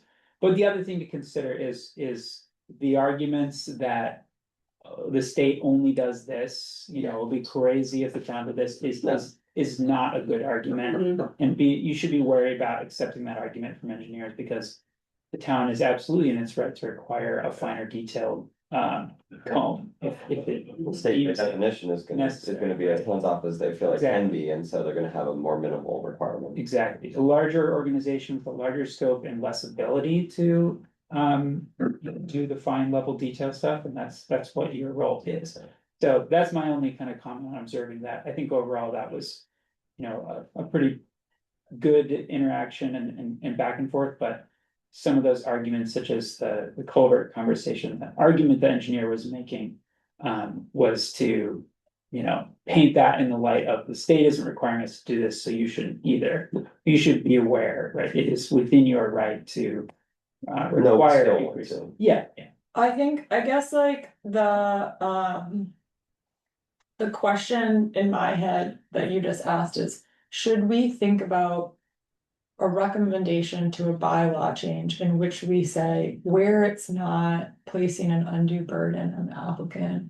We think the boulder spacing or like the demarcation spacing should be every 10 feet when it's within 10 feet of a, like, do you know what I mean? Like, should we, we're asking for this, I think what you're saying is we're asking for this routinely. Should we just like put it officially somewhere? Yeah, I would strengthen our argument for sure, but it's where it's not an undue burden. I know, well, I was. For interpretation. Right, like Yeah. change that language. I was trying to be like where it's not costing them an extra $10,000 to like move in boulders or something. You know what I mean? Like, and there's an in-between layer where like it doesn't go into the bylaw. But we have sort of our like best practices within the Yeah. Conservation Commission of like, what do we generally ask for? Well, generally we ask for at least what the state requires.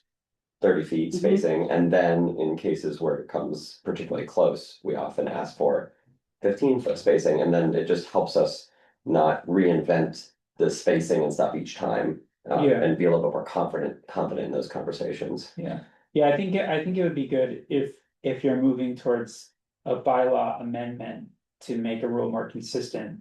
To have specific numbers, because a bylaw can never be perfect, there's always gonna be room for subjective interpretation, which is why you exist. Well, one of the reasons you exist as a committee to find that Some line, judgment calls. but yeah, I think. You'd wanna be a little careful about introducing language that creates just another one, because, you know, undue. impact to the land is something that is very subjective and depends on it. Yeah, that was, I don't think that we need to use, that was me being like, should we write something like this? Yeah. I do not take that verbatim, but should we like I think your point is like, should we somehow That's like a good point institutionalize too. this recommendation that we're making Yeah. routinely? And then I was trying to add like, without costing people a ton of extra money, maybe we don't need to. We Put that are, part we're in. sort of like, evolving our. Maturity level as a commission in our recommendations, because like the HOA one is another one, it's gonna come up. Probably more times with an HOA being formed, and we're gonna want them to have language, so. Are there like kind of a series of these things that we're beginning to fall into? No, this is kind of how we want to standardize it, and where we wanna get that rate Yeah. down. I mean, I think it's a great idea, one, because it gives you, you know, an increased kind of authority to rely on those specific issues. It's not just interpretation or, you know, these are our hopes for the parcel, but it's actually codified in the bylaw. But the second thing is that it makes the process easier and faster for you the next time. So if you're investing some time in codifying some of these things that you've seen, said, okay, we've seen this come up and we've debated it several And times. your now. draft recommendations for us are already gonna have that in there. Right, because we have to write exactly. down somewhere, yeah. I feel like that we could talk about this on a future, like it could go on our very long list of things to talk about Yeah. in future Yeah. meetings. With potential Okay. development review. Bylaw amendments such as HOA invasives, covenants. Yeah, and- I'd say some of these things, sorry, I cut you Yeah, off. no, the HOA covenants and also demarcation, depending on the distance Yeah. to buffers. I think that in order to. It may be helpful to advance some of these issues that keep just kind of ending up as perennial conversations that Yeah. come back. To assign a subcommittee, have the subcommittee draft something and bring it back to the commission to discuss. Like rather than just bumping the conversation to a future time. Yeah. Get And- work done in between meetings. Yeah, see if you can find two or three committee members will sit down and say, all right, let's draft a potential, you know, HOA. You know, minimum sort of recommended HOA language for invasive species management. And then bring that back to the commission to see the discussion. I think that might help move some of these things forward a little quicker. Yeah, that's what the invasive species subcommittee. Yeah. Right, sorry to put us back on actual time, but I just, Fine. as we were having the conversation, I was just like, we keep talking about Yeah, these things. good observation. I mean, I think like there's like the related thing, which is. Like, can you give us the example HOA? Can we like that could be like another long term, like, do we just have these like pieces of text? I accidentally closed You it. can give them the prompt to give ChatGPT and then we'll write their covenant for them. Conservation volunteer discussion is nice. Yeah, right, that's what it is, right. Conservation volunteering. Yeah, so last meeting, you had talked about returning to this question of. What does the WCC feel like it needs, in light of the select board's recent review of the volunteer policy that was drafted. By the town manager's office, and you talked about potentially reaching out to, send a note about this topic and what you feel like you need and what. Right, so my memory of this was like, is it, like, I think I asked, would it be okay for us to write a memo to the select board and tell them like, there's a lot of conservation work that happens in town that like wouldn't be possible without volunteers, and we want them to understand like what we feel like is required to get that work done. That's what I recall from the minutes as well. Yep, and I think, I think Reed and I have talked about this, if there's any way we can get. The number of hours that volunteers have contributed in the past. Then we can kind of turn that into a dollar value. Yeah. To, like, this is the value added to the town, It's almost like $10,000 you've done this worth of for volunteer matching labor. grants.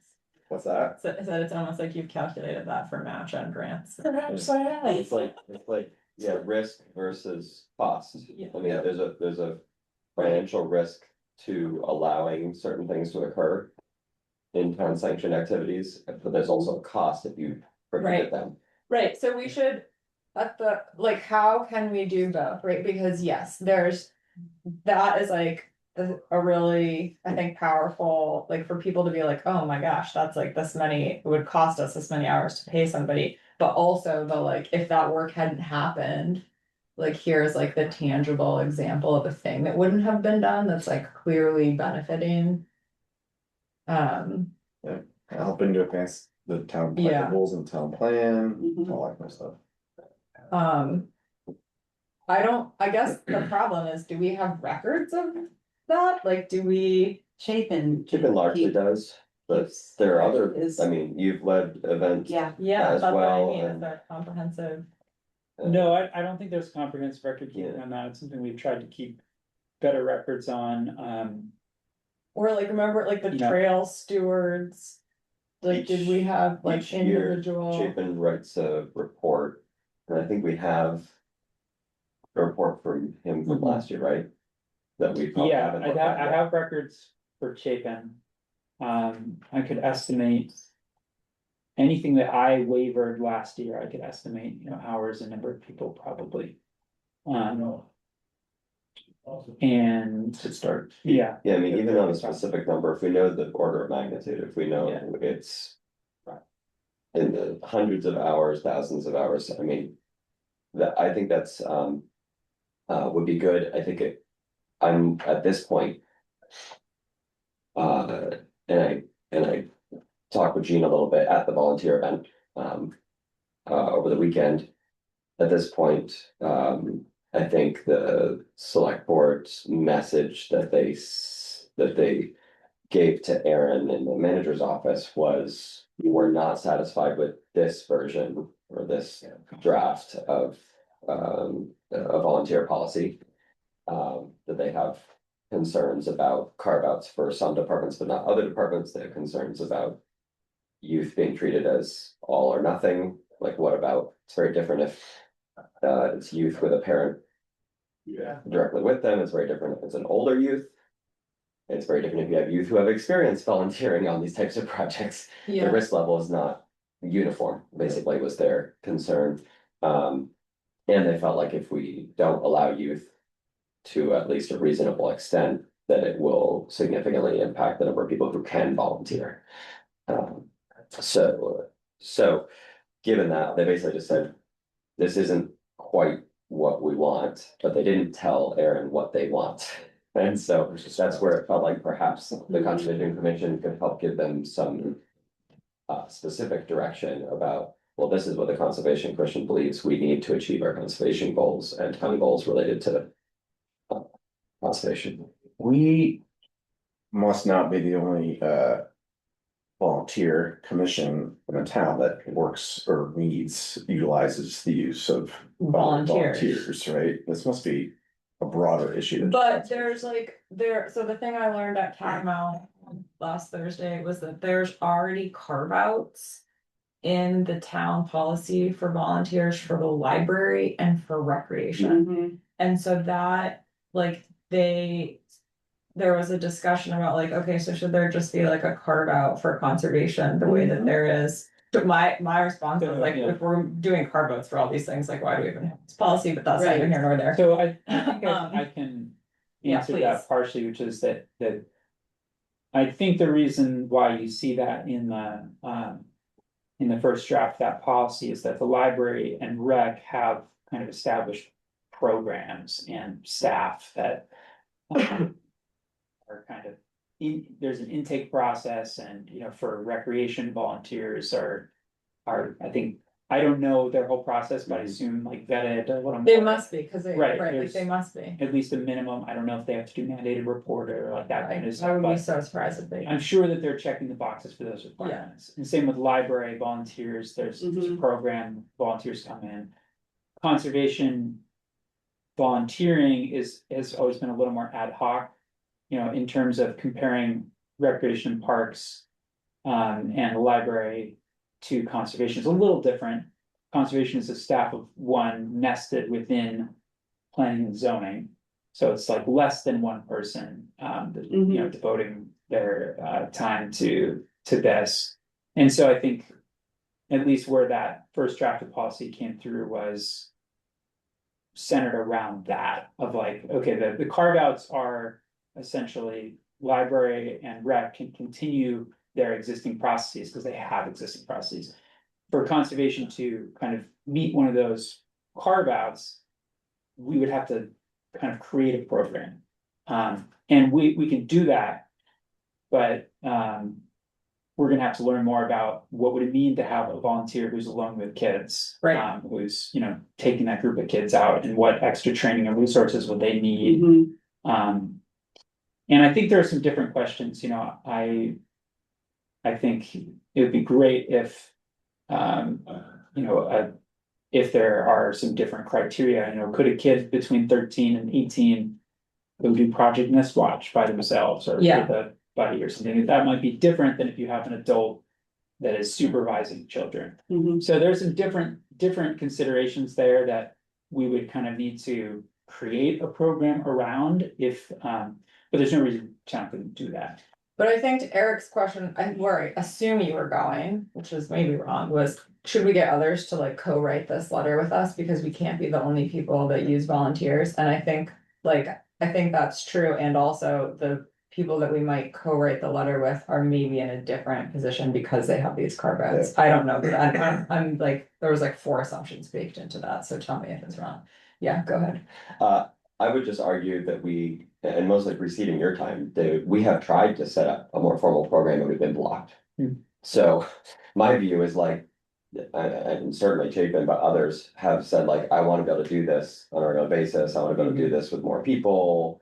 And it's the ability to do it has been diminished over time over the last like 6 or 8 years. Yeah. 8 years ago, we had all sorts of kids out doing volunteer work with families and like really successfully, and we were starting to build up all the plantings at Apazima, and then the project got choked off because we had fewer, the pool of volunteers got smaller and smaller and smaller, and the motivation of the leaders of the volunteers got smaller and smaller. So I would argue we've tried to move that direction and we've been blocked. So I would like to have a program. I think we could have had a program years ago, but we haven't been able to establish it. And that shouldn't be a reason that we can't have a carve out now to start a program. Sure. Yeah, I was just making that distinction of like why I think that appeared in that. I think that's why Aaron put it into the draft, because if you look at what exists, that those are the areas that have established programs, but I don't necessarily think it's fair to say that there's not an established program for conservation, but it's certainly not as mature because it's been stifled. So I think there's like 2 things that we're talking about, right? One, like, should we write a letter being like, hey, volunteers are really important to our work and like try to demonstrate that value? Or should we write a letter and say, volunteers are really important to our work. Can we talk to you about a carve out the same way that these other groups in town have? I think you could go either way. From my perspective, what may be needed is like, what are you hoping to see? Yeah. Are you hoping to see what are you hoping to see that you aren't seeing right now? And making that clear. I think like a clear pathway for like folks in town, including families and school groups, to volunteer on conservation projects in a way that like doesn't, like where the process isn't so cumbersome that they're disincentivized. I think we should be asking for a carve out. Sorry, my camera's not working. That's okay, my camera never works when I'm at home because Williston doesn't actually have great. Can you guys hear me? Yeah. Okay, sorry. There's like I'm at my parents and my camera's not working and there's a truck going by. I think that there was a suggestion by, I believe, Greta at the select board that conservation requires a permit or a carve out. And so that might be the way to go. And the reasons for that are you know, that the invasive species can't wait till the next year is the reason that she gave. I also think that even within the season, you can't necessarily know when you're going to go and plan when you're going to go. Like if a knotweed is found, then, you know, you're not going to wait a long time to pull that. Or if you're pulling poison parsnip, you're not going to do it on a sunny day in the middle of the day. So it seems like there was appetite for that at the select board meeting of having a carve out. And those are just some reasons why, like, we think we should have some sort of existing program to allow us to do these things in a timely way.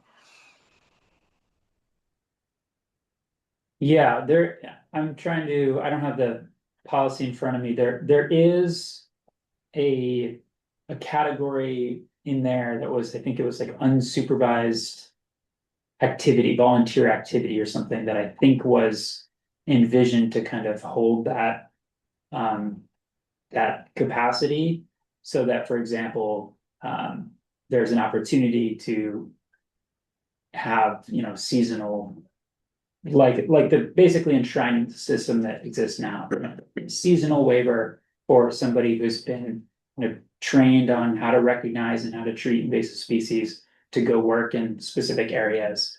Yeah. Yeah, I think one concrete thing is that when it comes to conservation, because we only have one conservation staff person, whereas in Parks and Rec, we have multiple Yeah. staff people, Right, we need people to be able to be led by not a staff person. Right. That is a critical component for conservation that's maybe unique from other things, is the ability to like have a pathway that somebody can become certified under the town's rules. a to lead event. volunteer coordinator. Yeah, Yeah. we need, to even if it's not a carve out for all the conservation activities. As a whole, then slightly it's kind of unique to us, isn't this need for like volunteer leaders to get certified and. Recognized to a level where they can lead an event without staff there, in coordination with staff, but not with staff there. I'm trying to think through like, what is the best way to accomplish this, to have like a subcommittee of this committee that drafts. Like an ask, and then we look at it as a group. I think we I think need, that makes sense. I mean, who has done a close reading of the policy? I don't know that I've done a close reading of it, I have read it. Yeah, I it's mean, 33 pages, so Yeah, close it's reading quite of long. It is 33 long, pages. But I think not all those pages are necessarily Yeah. directly pertinent to the conservation work. So I think from my perspective, what needs to happen is I think a subcommittee is a good idea. And I think you should get together in an afternoon and do a close reading together and figure out, you know, which of these things that you're describing do you think are precluded by the existing policy? Right, Because I guess what I'm seeing is in my read through, I didn't necessarily see the policy as restricting our capacity to create some of these programs. In terms of like the carve outs, I really saw it as like, okay, they've got these existing programs and policies and directions, whereas we still have to build that. So that's why I read it as written that way. No, that isn't to say that it could potentially still be amended to make it more clear that there's a pathway. and But I to think, make the pathway easy. yeah, but yeah, I think what needs to happen is. I think, yeah, somebody need to sit down and do a close reading and be able to kind of point to specifically, okay, this is the part that we think is potentially too restrictive. And, you know, this is where we think that it needs to be amended so that this pathway is clear. I think that would probably be, rather than starting from the more abstract place of saying like, okay, well, just here's a statement about what we want to see and now go do it. I think it might be more constructive to do it in terms of the policy. Like, this is the part of the policy that we think might need to be changed. I have from now until June 1st, like actually a reasonable amount of time. If we want to form a subcommittee, and then starting June 1st, all of my days until the end of June are blocked, and it just says field work. Yeah, that's it. Laura's fearlessly leading our invasive species subcommittee, so I feel like she should be Exempt. exempt from this piece. It just wanted to give you cover. I feel really strongly about, finding a way for us to have effective volunteer programs, so I'd be interested in participating. And I can actually, I did go through the policy and I did speak at the meeting, and so there are parts of it that I could. Do you wanna just send us? Yes, yeah. When, I think you also attended the meeting, right? Do you Yeah. have? Do you wanna be on a subcommittee or do you wanna send notes? And also, what is the subcommittee minimum size for conservation? 3. So we It need should be that. smaller than a quorum. Okay. I don't mind being on it, but I might have trouble if all of the work is gonna happen by June 1st. I don't know if all the work needs to happen by June 1st. I just get significantly busier and potentially offline after June 1st. I mean, I think it's good to have, it does sound like tight, but I think it's good to be proactive and prompt, because I don't know when this is going back to the Right. policy, but it's, it's presumably Aaron's working on this and revising, thinking about it now, so the sooner you can get feedback, probably the better. I do feel like I need to say, I'm happy to work on this, the committee, and put forward recommended changes, but my statement to the select board was that my problem is with the process. I don't think we should write a policy and then put a pretty lengthy, pretty detailed policy in front of volunteers and volunteer leaders and say, what do you think? I think we should start with those stakeholders and say, Yeah. what is it like to volunteer? Mhm. What do you need to be in place to be able to volunteer, to be able to lead volunteers? Right. And then build a policy that balances those needs with our risks. It actually So may not be possible to do that. I don't know that we're gonna do it, but I just wanted to say that publicly to this Yeah. group, that I just think the process is backwards, and so I'm a little bit conflicted about providing recommended changes to something that I don't think was done Yeah. I involving the agree. stakeholders. Well, I think that's, my initial thought was more of the former, or, starting from that place of like, here's what we think we need, for conservation volunteering, but that's why thinking about just the timeline and kind of like what's going on right now, that's why I kind of changed my recommendation to, like, maybe you should be going to the policy and doing more of a comments Yeah, approach. dovetailing into what's already happening. Yeah. I mean, ultimately, it's your call. It could be a lot of work either way, but I think it's worthy work, so if you're the choice is yours, how you want to approach it. What if you send me your changes? Mhm. We convene a subcommittee that is Reed, Kim, and Lynn. I'll try to do a heavy lift before I leave for BC. And then if we, Lynn and I can continue working on it if need be. and if we beyond that. can't finish it by then, I'll just be offline for a little bit. Okay, so it's Kim, Lynn, and Laura. Oh, Kim, Lynn, okay. But Laura's gonna send notes. her that notes, she- that's fine. That doesn't violate subcommittee, okay, great. I'm sorry, Laura, we have eaten all of your time to schedule. And That's So okay. I just put it on there as honestly, so that it was a touch reminder. Yeah, So I as a will. reminder. I will just send an email too. Well, and Reed. if you need wanna to stay do for a that. second, I can look Oh, at yeah, schedules and we don't need to do that during a meeting. So. right. also, our June 3rd meeting, I will be in British Columbia Take us with you. Sounds fun. That's terrible. visiting community forests. So sorry, That's gonna be great. I'll send you photos. Enjoy, yeah. Okay, I think we are adjourned. Do we need a motion to adjourn? Do I have a motion to adjourn? You can Look in declare your it adjourned. handbook over there. Your book says you can declare it. I haven't been putting it on the minutes, Well, I don't know. Okay, think I we- declare that, may I please have a gavel? Oh, my Yes, neighbors, spoon. declare this meeting adjourned. Great. Stopped recording. Thank you for attending. Have any members of the public left? No, okay. Thanks, Lynn. Thank you, Lynn. Sure, are we scheduling invasive species subcommittee? Yes. Yeah, if Okay, you're so able I'll to stay. stay.